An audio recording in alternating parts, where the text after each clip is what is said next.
So basically, Polybius, as the story goes, was placed in a Portland, Oregon arcade in 1981. In Portland, Oregon, just happens to be back in the old days. Yeah. For those of us OG gamers like me, was a testing market for those kind of the games that would go on video game arcades for years. I don't know. So what, they would just bring games to Portland and people would test them out and then they'd be like, okay, it's ready for mass adoption or what? Right. Yeah. Sometimes they had just video game consoles that were a black box Hmm. and it said new game on it. So, the kids or whoever was at the arcade would go in and play the game and see what happens and see And if feel they liked special. it. Yeah. But in this case, it was kind of an unknown story until basically the beginning of the internet age. Hmm. It might be the first internet urban legend, from what I'm understanding. But basically, this game was, the government asked a company to build it so they could basically spy on people and learn stuff about the people playing it, and maybe even, create some psychosis or some problems. There's stories about seizures, sickness, and Men in Black. My question is, how would you learn something about the people that played it if it's just like a arcade game? Well, the story goes that Men in Black would show up every once in a while and download data from the game. And what they wanted was this game to be an addictive type game. There's always a they, but if the story goes that the government wanted to addict the people to the game, maybe cause some hallucinations. Yeah. Just study the effects it had on people. What was the story arc of the game? Like, nobody really knows because it was in this one arcade. There's no pictures of it. There's no records of it. Yeah. Later in later years, there'd be people that came out and said that they were actually involved with the building of the game. And like I said, the Men in Black would show up to download data and take it back to whatever government hidden facility they were at. Yeah. And so they're saying this is the first like urban legend one of the first internet urban legends. Really? Nobody had really heard about it before the internet. Yeah. Which makes sense. 1981, you don't have the internet. You don't really have a way for people in Portland to tell or talk about this game, especially if nobody really knew what it was or didn't know there were any nefarious reasons for it. I mean, to an extent, maybe, but I mean, word would still get out though, right? It would just be like a slower crawl.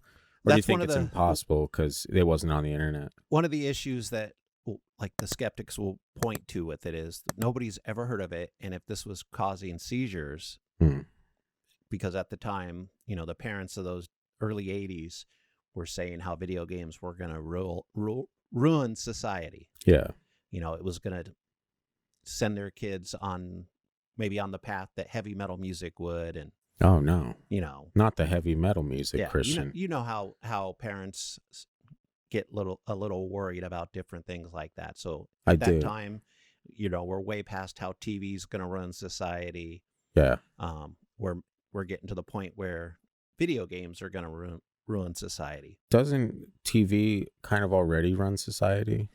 It does now. I mean, I think it always has. I wouldn't be surprised if that's always been kind of a way of manipulating the population. I mean, yeah. If you look back at the beginning of television, it does influence the direction we go, and it definitely influences what we consume. Yeah. And we know the government's always testing things on society, and for good reasons and bad. Mostly bad, I feel. I can't can you name 3 good reasons? No.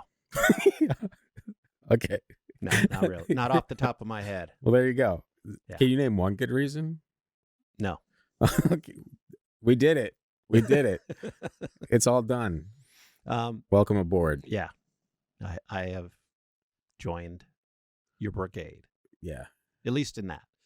Sure. Okay. But years later, I mean, now that video games are a big part of our society. Yeah. Whether it's on your phone or on your Xbox, PlayStation, a gaming system. Virtual reality headset. Virtual reality headsets, which we've talked about on the podcast. Yeah. I could see, and I have seen since then, different instances where the government is involved in making video games. That's one of the ways they actually have a video game to train their soldiers, I should say. Just the one. Just the one. Get in here. You're ready. Yeah, you're the one. Yeah. Neo? No. Yeah. So there's this theory then revolving around Polybius. So there's no, like, you can't Google it and find like the video game artwork or like a picture of the old machine or anything like that. You can Google it and find a picture of but it's like photoshopped, like someone made it, or is it actual? Somebody made the actual box that it would go in, the old stand-up consoles. Gotcha. And I think there's even a video game out there that they've made since then based on what they thought Polybius was. Well, is there anyone that has come forward saying that I played the game and this is what it was? Like, does anyone remember that far back, early 80s, be like, I played that game and this is what it was about? Because that would be interesting to hear, is if someone actually experienced that and then was like, this is what I remember about it. I think the people that have come out and said that are not necessarily credible, or there's no way to verify, because there's no proof that this game ever existed. Yeah. There's just a bunch of people, including a few, that said they worked on it. And then you get, a show like Loki, which is probably the most popular show on TV right now. Yeah. Gives you a little Easter egg of that video game in the background. How many people saw that? Like, do you think, or is it still relatively unknown that they was even in the background? I know people have seen it because I've seen articles on it. I've seen a couple of YouTubers